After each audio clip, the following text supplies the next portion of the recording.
أعوذ بالله من الشيطان الرجيم بسم الله الرحمن الرحيم وصلى الله على سيدنا محمد وعلى آله وأصحابه أجمعين.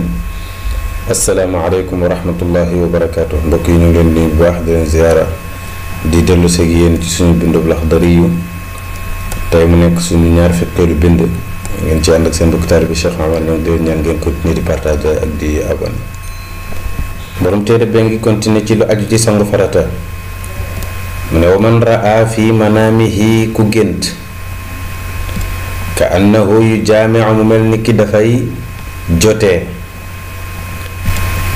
walam yaxruj minhu te génneewul ci moom maniyu fala shay'a alayhi dara waru ko du sangu farata.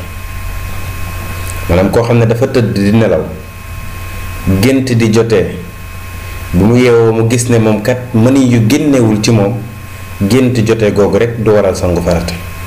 boobu nag benn la ci ñetti masala yi bii mooy benn bi. ñaareel bi mooy ki nga xam ne dafa gént di jotee bi mu yeewoo mu gis mani yu kooku kay jëlul woon wax xam na ne day sangu farata.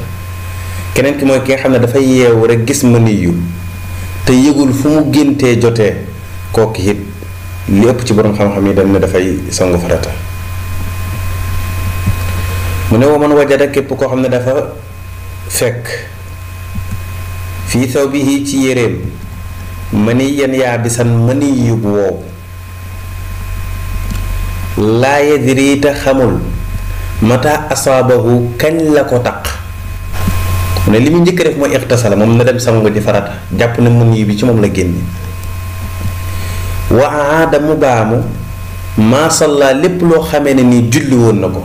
xon lay tàmbale min aaxiri nawmatin mu tàmbalee ci mujjug nelaw bi nga xamee ne naamahaa nelawoon na ko fii ci yére boobu.